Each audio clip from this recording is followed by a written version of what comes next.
Dream Image English Learning Point, the name of quality and the symbol of confidence. আসসালামু আলাইকুম সবাইকে dream image English learning পয়েন্টের পক্ষ থেকে স্বাগতম। আজকে সেন্টেন্সের কিছু গুরুত্বপূর্ণ একটা পার্ট নিয়ে আলোচনা করব, যেটা খুবই ইম্পর্টেন্ট। তাই কথা না বাড়ায় আমরা মূল আলোচনায় যাই। আমরা সেন্টেন্সের মোটামুটি প্রকারভেদটা বা কাইন্ডসটা সেটা মোটামুটি শিখেছি, আসলে কিভাবে কি কেমন ভাগ হয়। তো এর মধ্যে একটা গুরুত্বপূর্ণ ভাগ ছিল হচ্ছে according to meaning. According to meaning অর্থাৎ এই অ্যাকর্ডিং টু মিনিং অনুযায়ী সেন্টেন্সটা 5 প্রকার। অর্থ অনুযায়ী আমি কি কি একবার একটু লিখে ফেলি। অ্যাসার্টিভ সেন্টেন্স, 2 নম্বর হচ্ছে ইন্টারোগেটিভ,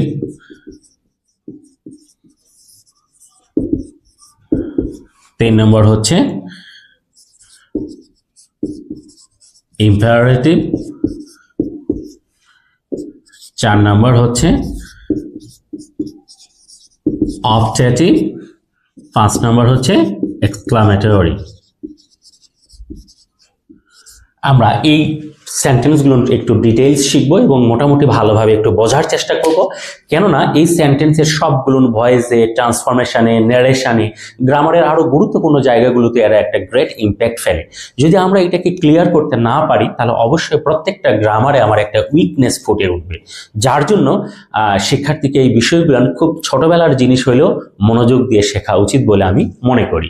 তো এক্ষেত্রে অ্যাসার্টিভ সেন্টেন্স, এই অ্যাসার্টিভ সেন্টেন্সের ক্ষেত্রে আমি বলবো যে অ্যাসার্টিভ সেন্টেন্সটা আসলে কি।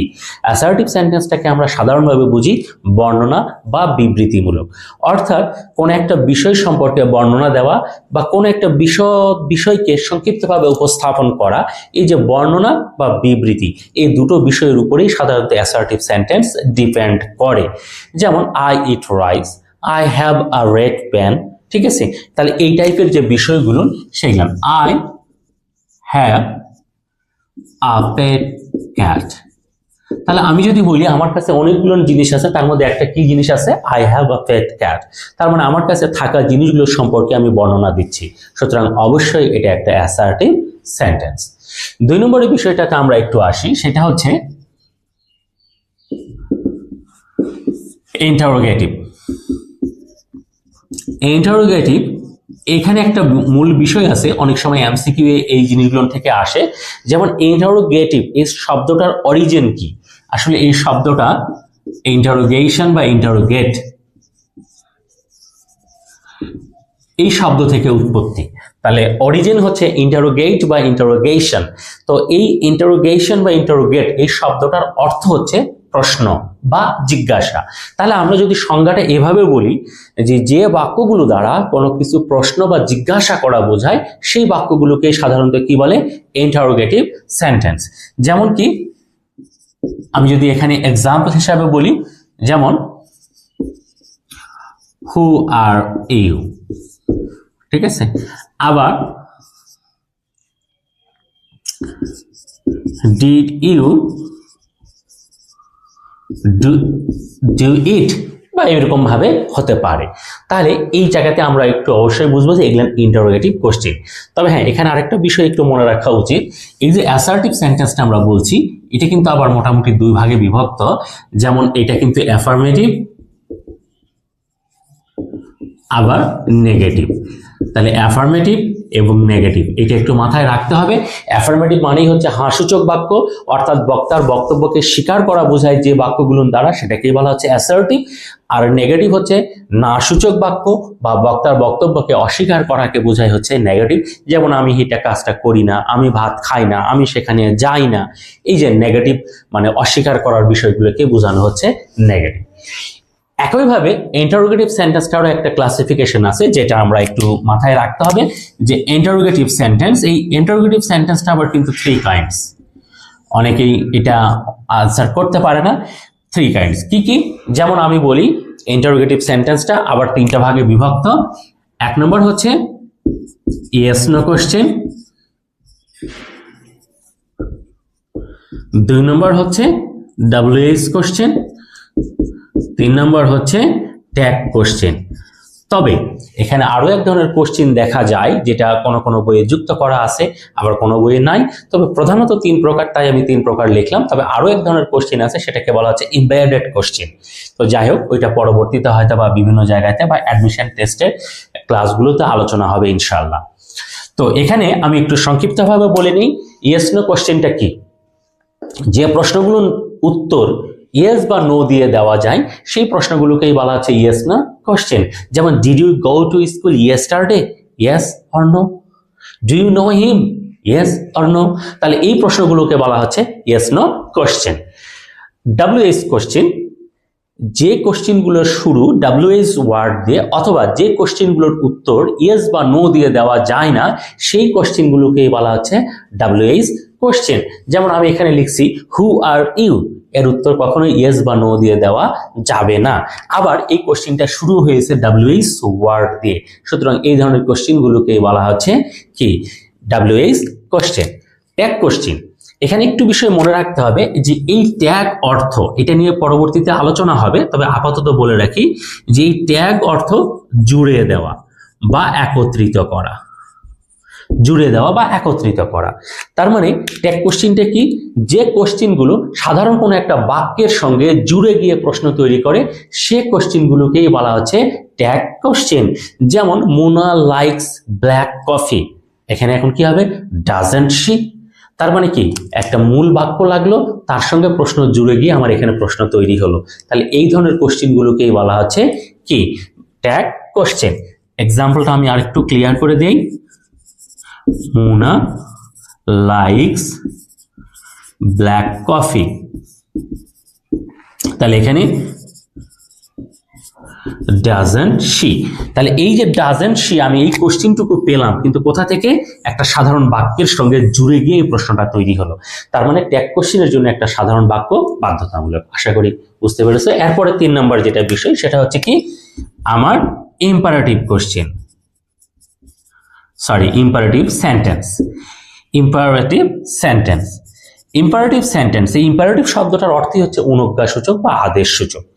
আসলে যে বাক্যগুলো দ্বারা আদেশ, উপদেশ, অনুরোধ, প্রস্তাব বিভিন্ন বিষয় উপস্থাপন করা হয় সেই বাক্যগুলোকেই বলা হচ্ছে কি ইম্পারেটিভ সেন্টেন্স।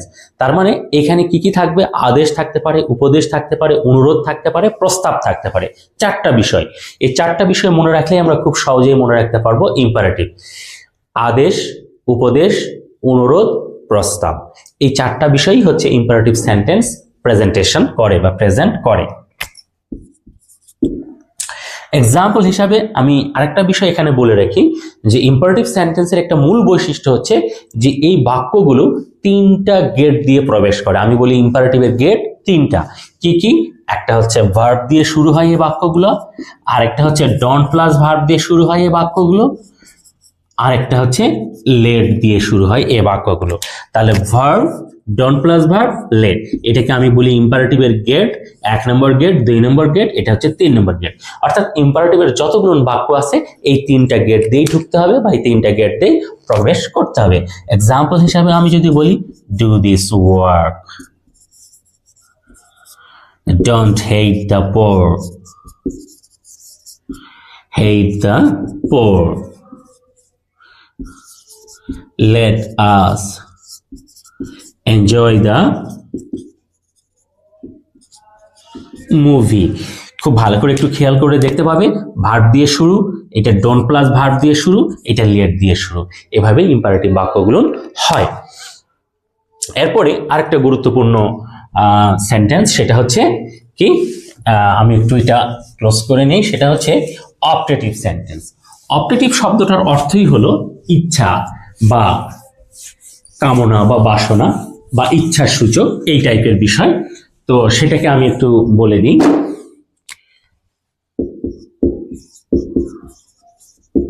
অপটেটিভ সেন্টেন্স, তো অপটেটিভ সেন্টেন্স মূলত হচ্ছে দুটো জিনিস থাকে এখানে বিষয়, একটা হচ্ছে ইচ্ছা আর একটা হচ্ছে স্বপ্ন। তার মানে ইচ্ছা বা স্বপ্ন এই দুটো বিষয়কেই প্রেজেন্টেশন করে হচ্ছে অপারেটিভ সেন্টেন্স।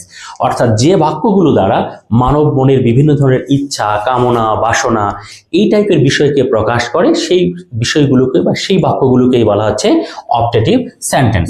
আমরা যদি এক্সাম্পল দেই, যেমন কি মে আল্লাহ ব্লেস ইউ, এইটা। আরেকটা কি লং লিভ আওয়ার প্রেসিডেন্ট। খুব কমন বাক্য, ছোটবেলা থেকে আমরা এই বাক্যগুলো লিখে আসতেছি, এই জন্য আমি কমন বাক্যগুলোই দিলাম, কারণ এক্সাম্পলে সবসময় কমন বাক্যগুলো রাখলে বা মনে রাখাটা সুবিধা হয়। তো এটা হচ্ছে অপারেটিভ সেন্টেন্স। এখানে অপারেটিভ সেন্টেন্সের আমি দুইটা বৈশিষ্ট্য একটু মনে রাখার কথা বলবো, সবাইকে পরামর্শ দিব। অপারেটিভ সেন্টেন্সে মে থাকে, অথবা লং লিভ থাকে, অথবা লিভ লং থাকে। এই বৈশিষ্ট্যগুলো মনে রাখতে হবে, তাহলে সেটা হচ্ছে অপারেটিভ সেন্টেন্স। এরপরে আছে সর্বশেষ, সেটা হচ্ছে কি exclamatory sentence. Exclamatory sentence, exclamatory sentence এইটাকে অনেকে বিস্ময়সূচক বলে, বাট বিস্ময়সূচক আসলে কথাটা আমি মনে করি যে এই বাক্যটাকে ছোট করা হয়ে যাবে, কারণ মানুষের আবেগ তিনটা উপায়ে প্রকাশ পায়। এখানে কি থাকে? আবেগ, সুখ থাকে, দুঃখ থাকে, আরেকটা থাকে হচ্ছে বিস্ময়। বিস্ময়, এখন যেটা ভয় সেটাও দুঃখ, যেটা উল্লাস সেটাও সুখ। তার মানে যে দিক দিয়েই যাও না কেন, এখানে সুখ, দুঃখ, বিস্ময় এই তিনটা ক্যাটাগরিতেই মানুষের আবেগটা চলে আসবে। এই জন্য আমরা বলি যে মানুষের আবেগগুলো সাধারণত এই তিনটা বিষয়ে প্রকাশ পায়।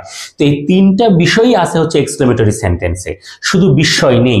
তাহলে আমি যদি এক্সক্লেমেটরি সেন্টেন্সটাকে শুধু বিস্ময়সূচক বলি, বাক্যটা ছোট হয়ে যাবে। সেক্ষেত্রে আমাকে মাথায় রাখতে হবে এটা বিস্ময়সূচক বাক্য নয়, এটা একটা আবেগসূচক বাক্য। কেননা এর মধ্যে সুখ আছে, দুঃখ আছে, বিস্ময় আছে, তাই আমরা এটাকে কেউ শুধু বিস্ময়সূচক বাক্য বলবো না। তো এইটার একটা বড় বৈশিষ্ট্য হচ্ছে যে এই এক্সক্লেমেটরি সেন্টেন্সে সাধারণত সাবজেক্ট এবং ভার্বটা বাক্যের শেষে থাকে এবং আলাদা একটা এক্সক্লেমেশন মার্ক থাকে। আর এটাকে যদি সংজ্ঞা আকারে বলতে পারি আমি, তাহলে আমি বলবো যে বাক্যগুলো দ্বারা আকস্মিকভাবে মানব মনের বিভিন্ন আবেগের বহিঃপ্রকাশ ঘটে সেই বাক্যগুলোকেই বলা হচ্ছে এক্সক্লামেটরি সেন্টেন্স। যেমন how nice the rose is, এখানে আকস্মিকভাবে সাডেনলি অ্যারাইজ করবে, অর্থাৎ এক্সক্লেমেটরি যে এক্সপ্রেশনগুলোর এগুলো সাডেনলি, আমি এটা জানি না, হঠাৎ করে ফুলটা আমি দেখলাম, বাহ কি সুন্দর ফুল বা কি সুন্দর পাখি, ঠিক এইটা। আবার অ্যালাস আই অ্যাম আনডন, অর্থাৎ হায় আমার পোড়া কপাল, হঠাৎ করে কোন একটা দুঃসংবাদ পেয়ে আমরা এই কথাটা বলতে পারি। তো সুতরাং আমরাও এখানে বলবো যে এক্সক্লেমেটরি সেন্টেন্সটা এখানে শুধু বিস্ময়সূচক নয়, এটা আবেগসূচক, এবং এখানে আবেগ বিষয়টা তিনটা বিষয়ে মানুষ প্রকাশ পায়। আরেকটা গুরুত্বপূর্ণ বিষয়, এখানে সাবজেক্ট এবং ভার্বটা সাধারণত শেষে থাকে, কিন্তু আরো অনেক বাক্য আছে যেগুলো অন্যরকমও হতে পারে, সেগুলো নিয়ে ইনশাল্লাহ বিস্তারিত পরে আলোচনা হবে। আশা করি মোটামুটি সবাই বুঝতে পেরেছো সেন্টেন্সের অ্যাকর্ডিং টু মিনিংটা। আল্লাহ হাফেজ।